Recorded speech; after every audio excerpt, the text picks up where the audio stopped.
anyone whether they got enough sleep every night, most people would probably say no. And depending on what you do for a living, that could mean anything from decreased productivity to putting hundreds of lives in serious danger. CBS News correspondent Armin Katayan has more.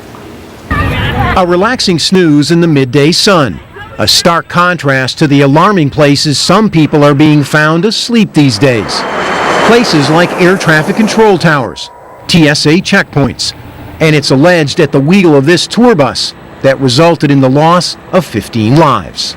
I think it's been going on for a long time, and we're recognizing it more and having to deal with it more because we have more people in mission critical type of jobs. But it's not just conductors, controllers, or big rig truckers who are running on empty.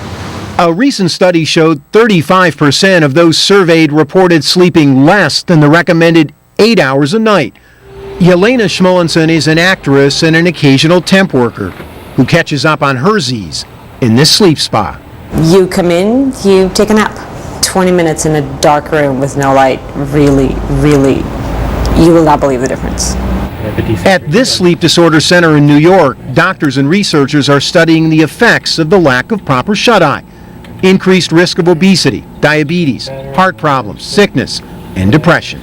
There are several studies which show in drivers, for example, that if you miss a night's sleep, you're at great risk. You're at a risk similar to someone who's driving drunk. Still, it's one thing for your average Joe, or even your not-so-average Joe, to grab a few extra winks, as Vice President Biden appeared to do during his boss's deficit speech this week. Quite another when you hold the lives of so many others in your hands. Armin Katayan, CBS News, New York.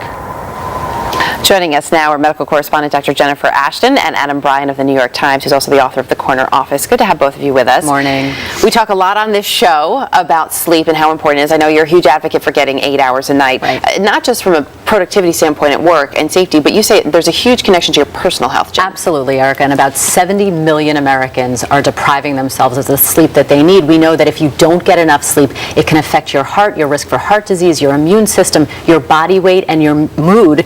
And I would consider this medically to be on par with nutrition and fitness in terms of importance in your overall health and wellness. So that's how seriously you have to take it. Adam, as we try to get more productive in our work life, a lot of the devices that are supposed to make it easier on us have actually made it more difficult for us to sleep. Things like your BlackBerry, your laptop.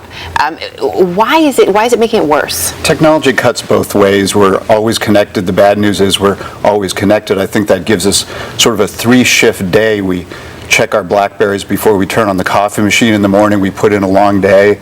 We turn off the light to go to bed, but we check that BlackBerry one last time. It seems though that's something you can't come back from. This non-stop workday, is there a way to dial it back? It's really hard. I mean, especially in this economy, a lot of companies have cut to the bone. A lot of people are doing the jobs of 2 people. It's very difficult.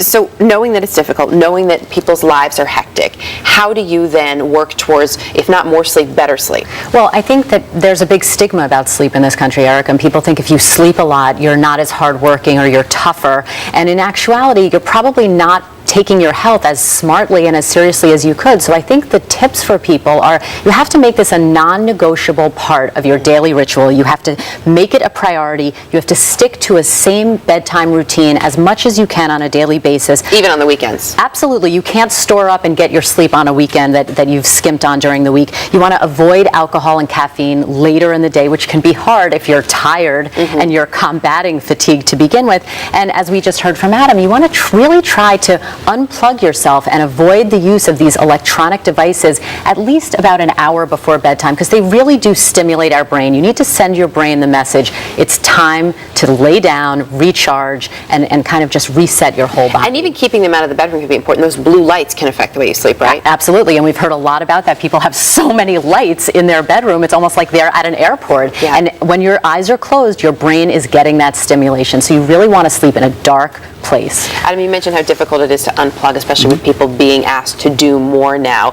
But what about if there's an example that started at the top? It's an important phrase. It starts at the top. I think CEOs send a culture about their expectations for the employees of how connected they are. A lot of CEOs I talk to do set boundaries. They will tell their employees explicitly, Friday night I'm unplugging, and I will plug back in Sunday morning, so you can have the Saturday off. If there's an emergency, you know how to reach me. Or they do that for the dinner hour. It's an important signal to send. Can you as an employee go to your boss and say, look, I need to work on my sleep. I need to be more productive. I am unplugging. At 9 o'clock, my BlackBerry's off. I'm not turning on my laptop. A lot of CEOs do seek feedback from their employees, and sometimes it's even anonymous. So it might be a good idea for some employees to say, hey, can we put a fence around this just so I can get some time off? Probably better than nodding off at your desk. Exactly. Or in the operating room. Or in the operating room, wherever your office may be. That's right. Jen, Adam, good to have you with us. Thanks. Thank you. Just ahead this morning, more to come on the early show, including a look